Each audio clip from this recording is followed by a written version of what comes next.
국민의당 제보 조작 사건에 대한 검찰 수사 결과 당 차원의 조직적 개입은 없었던 것으로 마무리됐습니다. 그런데 후폭풍은 여전한 것 같습니다.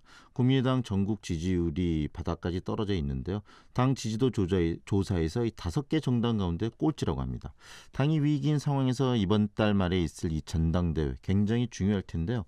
국민의당 전당대회 준비위원장을 맡고 있는 황주영 의원 연결해서 국민의당의 현재 상황 이야기 들어보겠습니다. 안녕하십니까? 네, 안녕하십니까. 네, 국민의당이 제보 조작 사건 이제 한 달여 수사가 마무리됐습니다.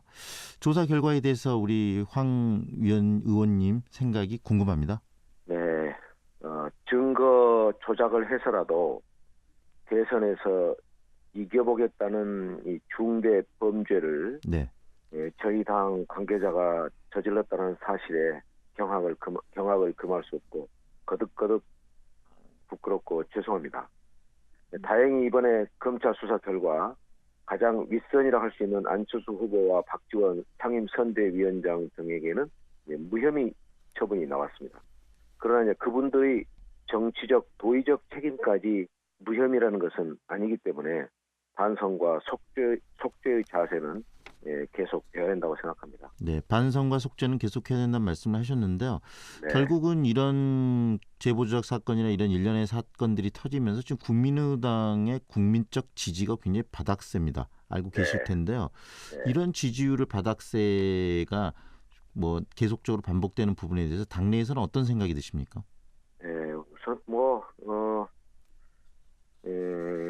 저희 당의 지지율이 꼴찌라는 것 참 하등 이상할 게 없겠습니다. 저희로서야 괴로운 일이지만 네. 물론 이제 호남에서만큼은 아직 저희가 민주당에 이어서 2위를 유지하고 있습니다만 네. 이 전국 꼴찌는 자업자득입니다. 네. 대선 때도 3등을 하면서 지리멸렬했습니다. 네. 게다가 끔찍한 대선 증거 제보 조작 사건이나 상상할 수 없는 범죄 아니에요? 네. 이런 것을 저질렀습니다. 그런데 네, 의원님 그럼에도 불구하고 지금 뭐 당 일각에서는 뭐 문재인 대통령의 이 자제 뭐 조사도 있어야 된다 이런 이제 반론적인 이야기도 나오고 그러는데 글쎄, 그런 부분에 대해서는 어떤 생각을 하십니까? 좀 더 반성의 자세가 좀 말도 아니라고 생각합니다. 네. 물론 이번에 이제 저희가 조작을 해서 이제 저희가 책임을 지고 뭐 검찰 수사를 받고 있다고 해서 문 대통령의 아들 문준영 씨의 특혜 의혹이 다 해소된 것은 아니죠. 네. 그렇지만 그걸 조사하자는 것을 우리 입으로 얘기한다는 것은 저는 이건 정말 이렇게 우리가 무감각하고 네. 민심의 흐름과 동향에 이렇게 둔감할 수가 있나. 자기 허물을 좀 어떻게 가려보기 위해서 남의 허물을 까보자는 얘기인데 이건 우리가 해야 할 얘기가 아니라고 봅니다. 네. 민주당이나 다른 정당은 주장하고 요구할 수 있어도 국민의당은 입이 10개라도 그런 말할 자격이 없다고 저는 생각합니다. 네. 그런 것들이 오히려 이제 민심에서 저희를 멀어지게 한 겁니다. 네. 어떻게 보면은 이 민심을 다시 반등할 수 있는 절호의 기회가 이번 당대표를 뽑는 전당대회가 아닐까 싶습니다. 이번 달 말에 또 열리는 그리고 우리 의원님께서 이 또 준비위원장을 맡고 계시는데 이렇게 새롭게 꾸려지는 당 지도부의 그러면 모습 어떤 모습으로 가지고 그 새롭게 지금 재탄생해야지 국민들의 지지를 받을 수 있다고 보시나요? 네, 저희의 이제 고민이기도 하고 또 뭐 지금 현재로서는 백약이 무효인 상태입니다. 대선 패배에 대한 좌절과 실망, 또 이 증거 조작 사태로 인한 국민의 신뢰 상실, 지금 국민의당의 존재 가치조차 의심받고 있는 상황입니다. 이런 위기를 극복하는 길은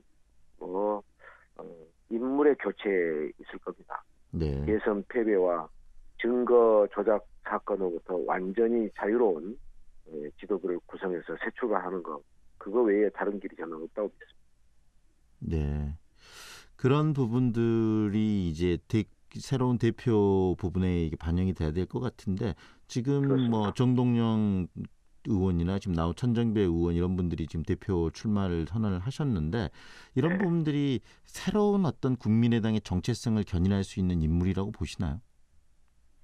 글쎄, 모르겠어요. 이제 여러 가지 논의들이 있고 거기에 대한 의견들도 분분합니다. 네. 그런데 지금은 아까 말씀한 것처럼 1차적으로 우리가 지금 승승장구해서 국민의 인기의 절정을 치닫는 당이 아니잖아요. 네. 현재 위기에서 극복해서 구원투수적 성격을 갖고 있기 때문에 지금은 일단은 대선 패배, 네. 그다음에 대선 증거 조작 이 문제에서 조금이라도 직간접적인 관계가 있는 분들은 일단 좀 책임지고 자숙하는 모습을 보여야 되고, 그걸로부터 비교적 자유로운 사람들이 뭐 네. 누구인들 그것도 자유롭겠지만은 그러면 상대적으로 좀 더 자유로운 사람들이 나와야 되고, 그분들이라면 그런 사람들이라면 그걸 가지고 뭐 지금 현재 정통성, 정당성, 정체성의 시비를 거는 것은 너무 한가로운 판단이라고 저는 믿습니다. 지금 방금 책임의 자유로운 사람들이 국민의당을 이끌어가야지 국민의 지지를 받을 수 있을 것이라는 이야기의 취지로 말씀하셨는데요. 그런데 지금 안철수 전 대표의 그 대표 출마 이야기가 나오고 있거든요. 근데 안철수 전 대표 본인도 그에 대해서 아직 부정하고 있지 않는데 안철수 대표 당대표 출마한 게 적절하다고 보시나요? 어제만 해도 우리 안철수 전 대표 여러분들 만나면서 의견 수렴하고 이제 그러는 것 같아요. 아마 출마를 하기 위한 뭐 이 홍보들 같이 보입니다. 네. 저는 이거 코미디라고 생각합니다. 네. 이길 수도 있었던 선거에서 2등도 아닌 3등을 했습니다. 당의 침체와 몰락의 결정타 역할을 한 겁니다. 네. 또 대선 증거 조작 사건의 정치적 최정점에 있다는 것, 그 누구도 부인하지 못할 것입니다. 그리고 불과 한 20일 전에 대국민 사과를 했었잖아요, 나와서. 네. 그러면서 뭐라고 그랬습니까? 앞으로 모든 것을 내려놓고 반성과 자숙의 시간을 갖겠다고 밝혔습니다. 그리고 기억하시겠지만 저도 그때 지도부의 일원이었지만 대선 패배 후에 지도부가 총사퇴를 했습니다. 네. 대선 패배에 책임을 진 겁니다. 그래서 그 지도부가 지금 없기 때문에 그 지도를 뽑는 선거에 전당대회에 네. 대선 패배의 당사자였던 후보가 여기에 출마한다는 거, 이건 저는 어이없는 소극이라고 생각합니다. 네. 이건 본인을 더 어이없게 만드는 거고 당을 분란과 갈등의 수렁으로 빠뜨리게 하는 겁니다. 저는 현명한 판단이 있을 거로 믿어 싶지 않습니다. 네, 만약에 안철수 후보 전 후보죠. 전 대표가 이 대표 경선에 나온다라고 하면 우리 의원님께서는 어떠시겠습니까? 나온다면 아까 코미디 같은 일인데 나온다면 뭐 선거 치르는 거죠. 같이. 네.